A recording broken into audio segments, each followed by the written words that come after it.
এবার জান্নাতে যাবার আমি শর্টকাটে 10টা বাজতে 20 মিনিট বাকি, ঠিক আছে আমি ঠিক শুরু করব, কমিটির লোক কেউ ঘাবড়াবেন না। এক, জান্নাতে যাবার শর্টে কয়েকটা আমল বলে দিচ্ছি। এসেছি যখন অনেক দূর থেকে কিছু বলি নাকি ছেড়ে দেবো? একদম জান্নাতে যাবার কটা শর্টে আমল বলে দিই। মেয়েদের বলে দিই একটা, আর ছেলেদের একটা বলে দিই। হ্যাঁ, ওদেরটা আগে বলি, ওরা অবলা প্রাণীর মতো বসে আছে।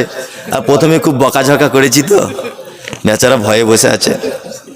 খালার এবার আপনারা শুনুন, যদি জান্নাতে যেতে চান আপনাদের কয়েকটা আমল বলে দিচ্ছে। এক, আল্লাহর নবী বলেছেন আল মারাতু ইজা সাল্লাতু খামসাহা ওয়া সামাতু শাহরাহা ওয়া আতাআতু বালাহা ওয়া আহসানাতু ফারজাহা ফাতাদখুল মিন আইয়ি আবওয়াবিল জান্নাতি সাআত। নবী বলেছেন একজন নারী যদি 4টে কাজ করে, এক, আল মারাতু ইজা সাল্লাতু খামসাহা, 5 ওয়াক্ত সালাত আদায় করবে, নামাজ পড়বে। পাড়া গ্রামের মেয়েরা অনেক হুঁসমোটা আছে, এরা বুঝে কম। যেমন এদিকে ফিরুন, 1 মাসে নামাজ পড়বে কতদিন? তুমি কি সবাইকে চা দিবে? হ্যাঁ চলো, তোমার ওই লাল চায়ে কেউ বসে আছে নাকি? যাও। এই আমাদের পাড়া গ্রামের কিছু ভুল নীতি আছে মেয়েদের ভিতরে।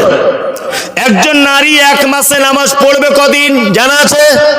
যাদের বউ এখানে আসেনি আপনি আপনার বউকে বলে দেবেন। যাদের বউ এসেছে ভালো করে শুনে নেন। এক, কোন নারী পড়বে 1 মাসে 23 দিন, কোন নারী নামাজ পড়বে 1 মাসে 25 দিন, কোন নারী নামাজ পড়বে 1 মাসে 27 দিন। বাকি দিনগুলো আপনি বুঝে নেন ওর ছুটি, কাজা করা লাগবে না।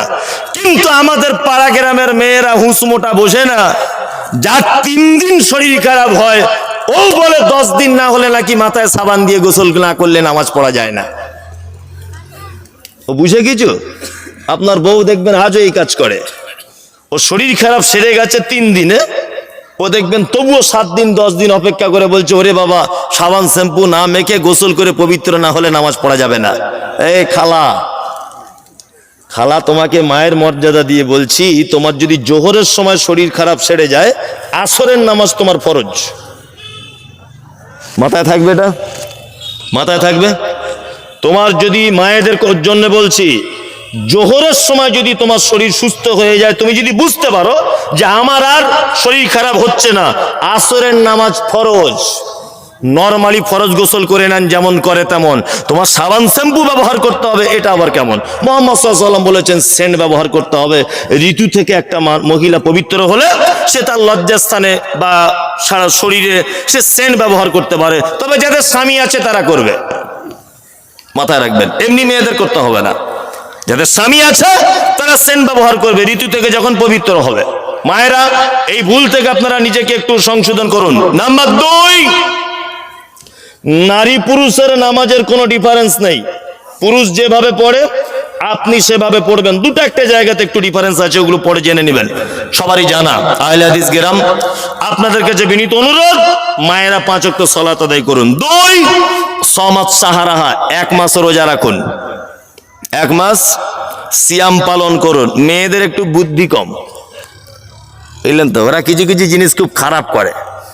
দেখবেন রমজানের রোজা রাখার পরে 6টা নফল রোজা করে, করে কি করে না? এটা হাদিসে আছে অবশ্যই, পুরুষরাও করে, অনেক সময় করে না। সব নফল রোজা বেশি করে কারা? মহিলারা, তাই না? সাদ্দামের ফাঁসি হয়েছে সেই দিনের রোজা, ওর বাপ মরে গেছে সেদিনের রোজা, ওই 13 তারিখের রোজা, কবে নবীর দাঁত ভেঙেছিল সে রোজা, মানে ওদের রোজা শেষ নাই, সারা মাস রোজা। আমি 1 মাস আগে হজে ছিলাম, 1-1.5 মাস আগে, তা আমাদের সঙ্গে মানে আমি একটা ট্রাভেলস খুলেছি, সহি সুন্নাহ ট্যুর অ্যান্ড ট্রাভেলস, ওমরায় নিয়ে যাওয়ার জন্য। আগের মাসে, তার আগের মাসে 46 জনকে নিয়ে গেলাম, তার মধ্যে মেয়ে ছেলে গিয়েছিল প্রায় 15-16 জন। ওরা দেখছি প্রত্যেক দিন প্রায় দিন রোজা। যে খালা কিসের রোজা? বুঝেছে আমার মামার নামে একটা, আমার খালুর নামে একটা, তো মাসে চাচা মরে গিয়েছিল অমুক দিন সোমবার, সেই দিনে একটা। বলছি মদিনায় যখন এসেছি রোজা না করে থাকা যায়? এত রোজা, মানে ওদের ধান্দা নফল রোজা করে জান্নাত যাবে। আচ্ছা বলুন, রমজানের 30টা রোজার পরে শাওয়ালের রোজা, এটা সুন্নত নফল না ফরজ? সুন্নত বা নফল, তাই তো? আচ্ছা, মহরমের দুটো, এগুলো সুন্নত না নফল? নফল বা সুন্নত। মুহাম্মদ সাল্লাল্লাহু আলাইহি ওয়াসাল্লাম করেছিলেন যদিও, তাই সুন্নত, তাই তো? সুন্নতের দাম বেশি না ফরজের দাম বেশি? আপনারা ভুল বলছেন মনে হয়। সত্যি ফরজের দাম বেশি। এবার আপনাকে বলি, আচ্ছা পর্দা এটা সুন্নত নফল না ফরজ? ফরজ। ও সব নফল রোজা করবে কিন্তু পর্দা করার কথা বলবেন, বলছে আমার মন চাঙ্গা আছে, ওসব দরকার নাই। এত বোকা, বোকা না? ও নফল রোজা করে জান্নাত যেতে চাইছে, অথচ পর্দা ফরজও করবে না। ওই যে আমার মন পবিত্র থাকলে আবার অত কি আছে, বলে কি বলে না? বলে নবীজি বলেছেন ওয়াসামাত শাহরাহা, একজন নারী সে যদি জান্নাত যেতে চায় চারটে কাজ করবে। এক নম্বরে 5 ওয়াক্ত সালাত আদায় করবে। দ্বিতীয় নম্বরে হলো নবীজি বলেছেন 1 মাস সিয়াম পালন করবে। আর মহিলারা যদি রোজা রাখা অবস্থায় অসুখে পড়ে যায় তাহলে রোজা ছেড়ে দিবে। ইফতারের 10 মিনিট আগে যদি তার শরীর খারাপ দেখা দেয় ও সঙ্গে সঙ্গে রোজা ভেঙে দিবে, ও না ভাঙলেও রোজা আর হবে না। কিন্তু অন্য সময়তে রোজাগুলো পূরণ করে দিতে হবে, কিন্তু নামাজ কাজা করা লাগবে না। আল্লাহর নবী বলেছেন ওয়াতাত বালাহা, আরেকজন নারী যদি জান্নাত যেতে চায় স্বামীর সেবা করবে। ওয়া আহসানাত ফারজাহা, আর একজন নারী যদি জান্নাত যেতে চায় সে তার লজ্জাস্থানের হেফাজত করবে। নবী বলেছেন ফাতাদখুল মিন আইয়াবুয়াবিল জান্নাতি সাআদ, তাহলে একজন নারী জান্নাতের 8টা দরজার যে কোনো দরজা দিয়ে ঢুকে যাবে যদি 4টে কাজ করে। 1 নামাজ পড়বে, 2 রোজা রাখবে, 3 স্বামীর সেবা করবে। করে তো? স্বামীর সেবা করে? একটা লোকের এরকম করছে, মানে বেচারা খুব টেনশনে আছে, বুড়ো বয়সে ওর যে বউ কে আছে সেই জানে। এই স্বামীর গুলোকে সেবা যত্ন করুন জান্নাত যদি যেতে চান। কি বললাম বুঝলেন? তবে একটা কথা বলে রাখছি, ও যে শুধু আপনার সেবা করবে তা নয়, আপনিও করবেন, ঠিক আছে? ও যদি আপনার মাথায় তেল দিয়ে দেন, আপনি একদিন দেবেন ওর মাথা ব্যথা করলে। তবেই তো ভালোবাসা বা প্রেম বিনিময় করতে হবে। ও আপনাকে দেবে, আপনি ওকে দেবেন, এটা হলে খুব ভালো হয়। কারণ হচ্ছে এই, আপনি পুরুষ মানুষ যতই ফটর ফটর করুন, আপনি এক জায়গাতে আটকা পড়ে যাবেন। আপনাকে বলে দিই, এই গোপন কথাটা মেয়েদের আবার বললে বাড়ি গেলে আবার নাচানাচি শুরু করে দিবে, আপনাদেরকে আর দামই দেবে না, তাই না? আমরা মেয়েদেরকে 2-3টে কথা বলে বাড়ি ঢুকিয়ে রেখে দিয়েছি। 1, স্বামীর পায়ের তলায় জান্নাত, তুই বেশি ফটর ফটর করবি না, তাহলে মাল পাবি না। বলে মারছে, ধরছে, সব চোখ বন্ধ করে সহ্য করে নিচ্ছে। কারণ মেয়ে ছেলেটা ভাবছে যে আমার স্বামীর পায়ের তলায় জান্নাত, বাবা মারে একটু মারুক, জান্নাত তো তবু পাবো। আমি মুমতাজুল ইসলাম বলছি, এখানে যত আলেম আছে, সারা বাংলাতে যত আলেম আছে, স্বামীর পায়ের তলায় জান্নাত এ মিথ্যা কথা।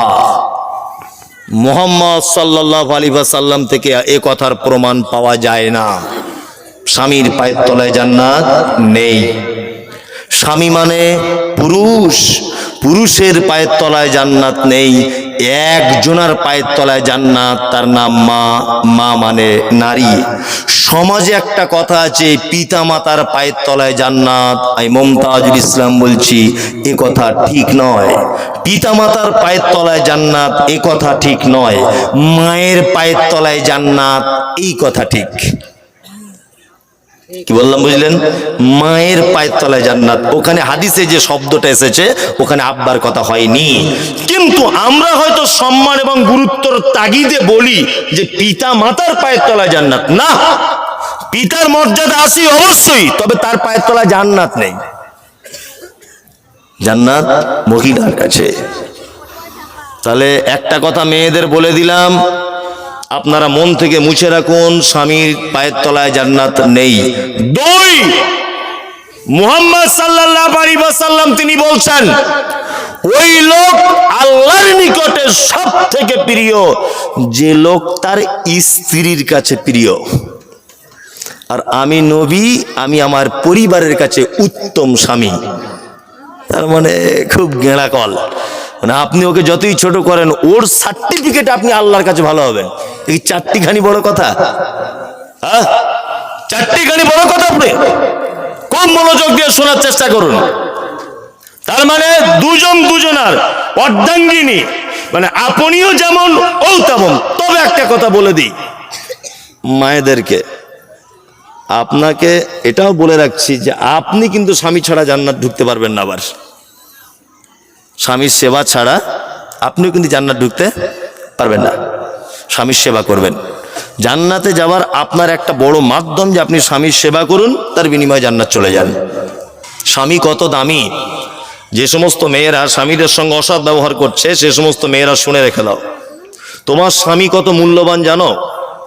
তুমি তোমার মায়ের বাড়ি যখন যাবে তোমার স্বামীকে নিয়ে, তোমার মা দেখবে দেশি মুরগা জবাই করে খাওয়াবে।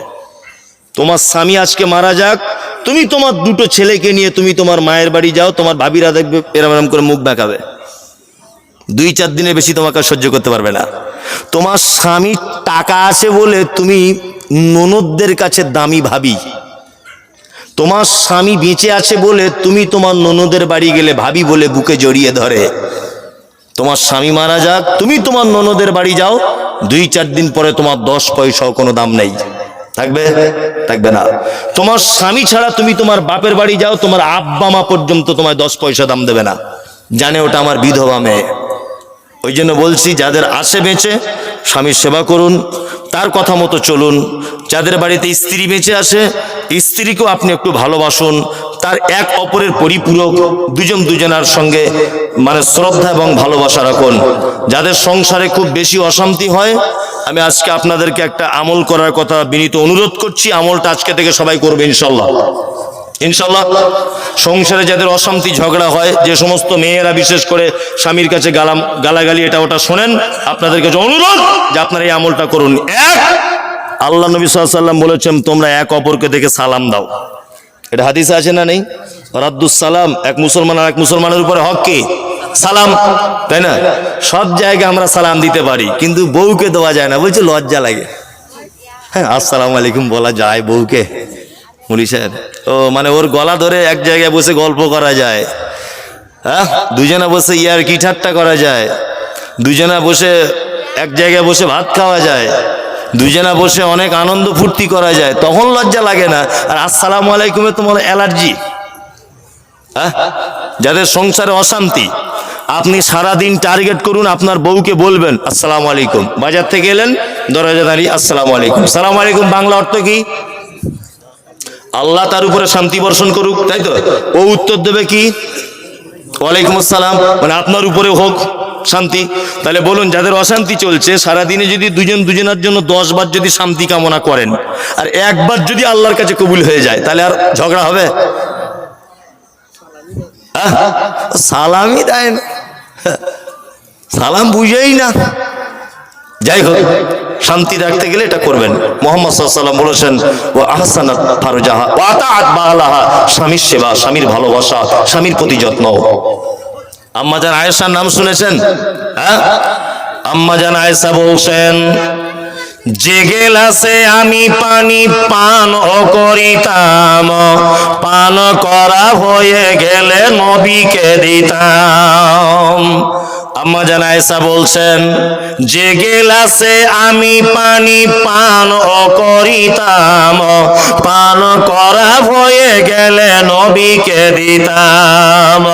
দেখিতাম আমিও গো নিজ নয়নেতে, ওখানে মুখ লাগায়া নবী পান করিতেন। গোস্ত খেয়ে হাড্ডি গুলো ফেলিয়া দিতাম, চুষে চুষে খেত নবী চোখেতে দেখিতাম। আম্মা জান আয়েশা বলছেন, আল্লাহর নবী আর আমার এত প্রেম ছিল, আমি গিলাসে মুখ লাগিয়ে পানি পান করেছি, গিলাসটা রেখে দিয়েছি, বিশ্ব নবীকে দেখেছি, আরে আর চোখে দিয়ে আল্লাহর নবী ওই জায়গাটায় মুখ লাগিয়ে আবার পানি পান করতেন। আম্মা জান আয়েশা বলেন, আমাদের বাড়িতে যেদিন গোস্ত রান্না হতো, আমি গোস্তটা খেয়ে নিতাম, হাড্ডিটা দস্তরখানের উপরে ফেলে দিতাম। আল্লাহর নবীকে দেখেছি ওই হাড্ডিটা আবার মুখের ভিতরে তুলে নিয়ে চিবিয়ে চিবিয়ে রস বার করে করে খেতেন। এত প্রেম ছিল। বর্তমানে এরকম আছেন? আপনার বহু আপনার আঁটু খাবে, আপনার মুখে যা বিড়ির গন্ধ, উড়ে বাবা, হারামখোর যা টানছে সারাদিন, ওর বউ যে ওর কাছে থাকে রাতে দিনে এইটাই আলহামদুলিল্লাহ পড়বে। ওর ওর কাপড় জামা মানে পাশে যাওয়া যায় না, এত গন্ধ। সারাদিন তাকে বসে বসে বিড়ি টানছে। যেসব মেয়েরা বিড়ি করতে সংসার করছে তারাই জানে যে কি সমস্যা, তাই না? খুব সমস্যা। চলুন, মুহাম্মদ সাল্লাল্লাহু আলাইহি ওয়াসাল্লাম বলেছেন ওয়াহসানাত ফারজাহা, আর কি করবে নারী? লজ্জাস্থানে হেফাজত করবে, পর্দা করবে। ফাতাদখুল মিন আইয়াবিল জান্নাতিস সাদ, জান্নাতের 8টা দরজা, যে কোনো দরজা দিয়ে নারী প্রবেশ করবে। মায়েদের ব্যাপারে হাদিসটা বলে দিলাম, ছেলেদের ব্যাপারে আর বলছি না, টাইম নেই। তবে একটা কথা বলে দিচ্ছি, খুব মনোযোগ দিয়ে শুনে রেখে দেন। লাস্ট পজিশনে চলে এসেছি আমি। হযরত মুহাম্মদ সাল্লাল্লাহু আলাইহি ওয়াসাল্লাম এতক্ষণ যারা হেসেছেন, শুনেছেন, লড়াচড়া করেছেন, এবার আপনারা শুধু নিঃশ্বাসটা নেবেন আর চোখটা এরকম করবেন, একদম লড়াচড়া করবেন না। হযরত মুহাম্মদ সাল্লাল্লাহু আলাইহি ওয়াসাল্লাম পৃথিবী থেকে যেদিন চলে গেছেন, দিনটার নাম কি? কি বার? সোমবার। সোমবার। সোমবারের আগে বৃহস্পতিবার আল্লাহ নবী সাল্লাল্লাহু আলাইহি ওয়াসাল্লাম হযরতে বেলাল আজান দিলেন। আমার দিকে ফিরুন একটুখানি দয়া করে। হাদিসে মানা করা আছে, আল্লাহ রসুল বলেছেন কেউ যখন কোনো কথা বলবে তার মুখের দিকে তাকিয়ে থাকতে হবে। কি বললাম বুঝলেন? তাছাড়া সে ভাববে যে আমার কথাটা গুরুত্ব দিচ্ছে না।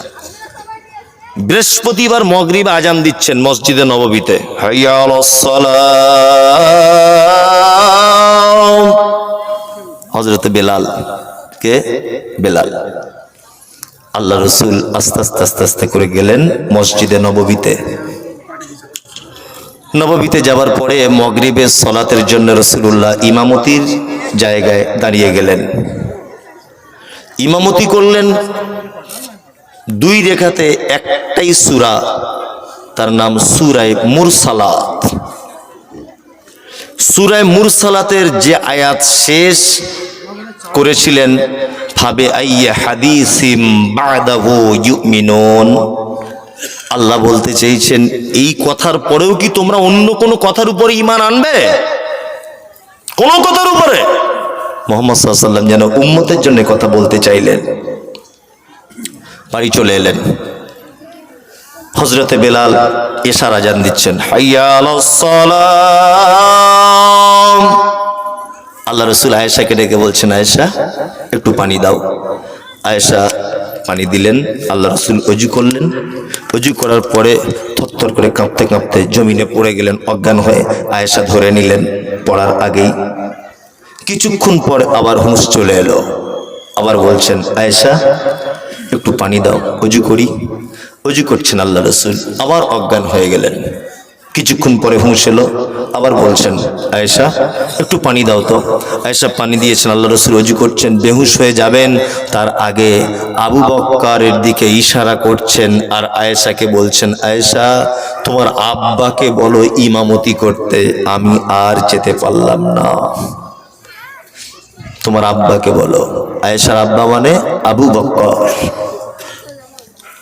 হযরত আবু বকর ইমামতি করতে যাচ্ছেন, কিন্তু মনের দিক দিয়ে তৃপ্তি নেই। আল্লাহ রসুল বেঁচে আছেন। আল্লাহ রসুল বেঁচে থাকা অবস্থায় 17 ওয়াক্তের ইমামতি করেছেন হযরত আবু বকর সিদ্দিক রাদিয়াল্লাহু তাআলা আনহু। বৃহস্পতিবার আর মসজিদে যেতে পারেননি, শুক্রবারে যেতে পারেননি। বিস্তারিত ঘটনা সংক্ষিপ্ত কেটে কুটে বলছি। শনিবারের দিন সকালে আল্লাহ রসুল সুস্থতা অনুভব করলেন যে আমি একটু সুস্থ। আয়েশাকে ডেকে বলছেন, আয়েশা আমাদের বাড়িতে কি কেউ আছে? আয়েশা বলছেন না। তখন বিশ্বনবী বলছেন, 2 সাহাবীকে ডাকো, 2 সাহাবীকে ডাকো, 2 সাহাবীকে ডাকো আয়েশা। 2 সাহাবী এসেছেন। আল্লাহ রসুল সাহাবী 2জনের কাঁধে ভর দিলেন, নববীর ভিতরে আস্তে আস্তে আস্তে আস্তে করে ঢুকলেন। তখন আবু বকর সিদ্দিক ইমামতি করছিলেন জোহরের নামাজের। আল্লাহ রসুল যখন ঢুকছেন, আবু বকর বুঝতে পারছেন আল্লাহ রসুল আসছেন। আবু বকর পিছনে চলে আসার মনস্থির করলেন। আল্লাহ রসুল সাল্লাল্লাহু আলাইহি ওয়াসাল্লাম আবু বকরকে ইশারা করে বললেন, আবু বকর আরে তুমি যেখানেই আছো ওখানেই দাঁড়াও। আল্লাহ রসুল সাল্লাল্লাহু আলাইহি ওয়াসাল্লাম গেলেন, সাহাবীরা আবু বকরের বাম দিকে দাঁড়ালেন। এই জায়গাটা ভালো করে বুঝবেন। আবু বকর ইমামতি করছেন, আল্লাহ রসুলকে বাম দিকে দেওয়া হলো, বসিয়ে দেওয়া হলো, তাহলে আল্লাহ রসুলের ডান দিকে হচ্ছেন আবু বকর, তাই তো? আল্লাহ রসুল হয়ে গেলেন ইমাম, আবু বকর হলেন মুকাব্বির। ইসলামের প্রথম মুকাব্বির নাম হলো তার হযরত আবু বকর রাদিয়াল্লাহু তাআলা আনহু। নামাজ শেষ, আল্লাহ রসুল গুটি গুটি পায়ে আবার আয়েশার হুজরাতে বাড়ি এলেন, পাশেই। আমি নিজে চোখে দেখে এসেছি আল্লাহ রসুলের কবর। আল্লাহ রসুল যে মেহরাবে দাঁড়িয়ে নামাজ পড়িয়েছিলেন, সেই মেহরাবের পিছনেই 2 রাকাত সালাত আদায় করে এসেছি, আল্লাহ রসুলের কবর দেখে এসেছি। মানে না গেলে ওগুলো আপনি অনুভব করতে পারবেন না। মানে কি বলে আপনাকে বোঝাবো। একটা জিনিস দেখে আমি 3 দিন মানে খাওয়া দাওয়া বন্ধ হয়ে গেছিল আমার, যে এটা হয় কি করে। মক্কা থেকে 7-8 কিলোমিটার দূরে গারে হীরা, জাবালে নূর যে পাহাড়টার নাম। আমি নিচে দাঁড়িয়ে আছি, উপরের মানুষগুলো দেখতে পাচ্ছি 1 বিঘা করে বড়, 1 বিঘা, এত উঁচুতে। যারা গেছেন তারা জানেন, হাজি সাহেবরা। গাড়ি হীরাটা এতটাই উঁচু পাহাড়ের যে আমার মতো একটা ইয়াং লোক যদি চলতে শুরু করে মিনিমাম 2 থেকে 2.5 ঘন্টা টাইম লাগবে উঠতে, পাহাড়ের উপরটাতে এত উঁচু। আমি 2 দিন চেষ্টা করেছি, পারিনি। তখন শুধু পাহাড়ের দিকে তাড়িয়ে শুধু আল্লাহর কাছে এই কথাটাই বলছিলাম যে আল্লাহ, খাদিজা তো একজন নারী ছিল। আল্লাহ রসুল যখন গারে হীরাতে আল্লাহর ধ্যানে মগ্ন থাকতেন, খাদিজা অজস্র শত্রুদের চোখ আড়াল করে দিয়ে আল্লাহ রসুল সাল্লাল্লাহু আলাইহি ওয়াসাল্লামের জন্য পানি আর খাবার নিয়ে আসতেন, গারে হীরাতে পৌঁছে দিতেন। একজন পুরুষ, আমার পক্ষে এটা সম্ভব হয়নি। একজন নারী কি করে যেতেন, আমি শুধু ভাবতাম কি করে খাদিজা যেতেন ওখানে, কি করে পৌঁছাতেন। আল্লাহু আকবার। তাহলে নবীকে কত ভালোবাসতেন তিনি। কঠিন অবস্থা। আয়েশার হুজরাতে আল্লাহ রাসূল ঢুকলেন। আয়েশার হুজরাতে ঢোকার পরে সর্বপ্রথম আয়েশাকে জিজ্ঞাসা করে বলছেন, আয়েশা আমি তো একটু সুস্থ, শনিবারের দিন ঘটনা, আমাদের বাড়িতে কি টাকা পয়সা কিছু আছে আয়েশা? আম্মাজান আয়েশা বলছেন, আমাদের বাড়িতে 5টা থেকে 9টা স্বর্ণের কয়েন আছে, মানে দিনার যাকে বলা হয়। দিনার মানে স্বর্ণের কয়েন, দিরহাম মানে চাঁদির কয়েন, এই দুটো আছে। 5টা থেকে 9টা। আল্লাহ রসুল তখন একটু বিরক্তি বোধ করে আয়েশাকে বলছেন, আয়েশা তুমি এই 9টা স্বর্ণের মুদ্রা এখনো কেন বাড়িতে রেখে দিয়েছো? তুমি আল্লাহর রাস্তায় দান করতে পারলে না? আয়েশা বলছেন, আল্লাহ রসুল আপনি অসুস্থ ছিলেন, আমি কাজের চাপে আপনাকে নিয়ে ব্যস্ত ছিলাম, ওই জন্য আমি কাউকে দান করতে পারিনি। বিশ্ব নবী তখন বলছেন, আয়েশা কোন নবী এবং ইমামদারদের পক্ষে এটা উচিত নয় যে এত নিকৃষ্ট সম্পদ নিয়ে আল্লাহর সঙ্গে সাক্ষাৎ করবে। আয়েশা তুমি যদি এটা আল্লাহর রাস্তায় দান যদি করে দিতে আয়েশা, তাহলে আমি নবী মারা যাবার পরে আমি এর প্রতিদান পেয়ে যেতাম আমার রবের কাছে। তার মানে আল্লাহ রাসূল সাল্লাল্লাহু আলাইহি ওয়াসাল্লাম মারা যাবার আগে সম্পদকে নিকৃষ্ট সম্পদ বুঝিয়েছেন। যদি বলছেন ঘটনাটা কোনোদিন শুনিনি, তো আপনি কোথায় পেলেন? বাংলাদেশের প্রখ্যাত আলেম ডক্টর আসাদুল্লাহ গালিব সিরাতুর রাসূল নামক বইয়ে একদম শেষের দিকে এই ঘটনাগুলো সব লিখে দিয়েছেন, একদম সহিহ হাদিস দ্বারা প্রমাণ দিয়ে এবং হাওলা সহ। প্রয়োজনে বইটা কিনে নেবেন, প্রায় 300-350 পৃষ্ঠার বই। বইটা আপনারা কিনে পড়ার জন্য অনুরোধ করছি, বিনীত অনুরোধ। তার মানে মানুষ যেটা রেখে যায় ওটা নিকৃষ্ট সম্পদ, মানুষ যেটা আল্লাহর রাস্তায় দিয়ে যায় এটা উৎকৃষ্ট সম্পদ, তাই না? আমি 2 ঘন্টা 5 মিনিট হয়ে গেল আপনাদের সামনে এতক্ষণ বকছি, তারপরেও আমার যেন মনে হচ্ছে যে আমার মনও ভরেনি আর মনে হয় কিছু বলিওনি এখনো, এরকম একটা ব্যাপার। তারপরেও আপনাদেরকে আমি বলবো, আপনার আমার দিনী ভাই, আপনাদের গ্রামে শুনেছি একটা মহিলা প্রতিষ্ঠানের আগে একবার মনে হয় ওই পাড়াতে আমি কোথায় এসেছিলাম অনেকদিন আগে, যে অসুস্থ ছিলাম আমি, তাও এসেছিলাম। যাই হোক আজকেও এসেছি। তা আপনাদের মাদ্রাসা হয়েছে এখানে না হচ্ছিল? ওটাই চলছে আর কি। তা আলহামদুলিল্লাহ সব যখন বলছে চাপ কিছু নেই, আর আপনার জন্য যে গান গেয়ে দোয়া করা হবে তাও নয়, এরকম কিছু নয়। আপনাদের কাছে অনুরোধ, কমিটির পক্ষ থেকে যে বিশাল মারাত্মক জোর জবরদস্তি তা নয়, দয়া করে কেউ চলে যাবেন না, তাহলে পরিবেশটা নষ্ট হবে। আপনাকে দিতে হবে না, আপনি বসে থাকুন 10 মিনিট বা 20 মিনিট, যতক্ষণ আমি থাকবো একটু বসে থাকুন। ভাই একটু মেহরবানি করুন মাদ্রাসাতে। যদি আমি আদায়কারী বক্তা নয়, যে ভালো আদায় করতে পারবো তাও নয়, দেন চাদর। যারা দায়িত্বে আছো ইকবাল সাইফুল, তোমরা চাদর নিয়ে চলে যাও। আর মহিলার দিক দিয়ে যারা আছেন ভাই, আজিজা এবং সহ তোমাদের যে টিম আছে তোমরা নিয়ে চলে যাও। ভাই অন্তত 2-1000 বলুন, একটু মেহরবানি করুন। আর 2-3 জায়গায় নিয়ে যাবে তার চাদরটা, এক জায়গায় দিলে অনেক সময় লেগে যাবে। ওসমান ইয়া রাব্বানা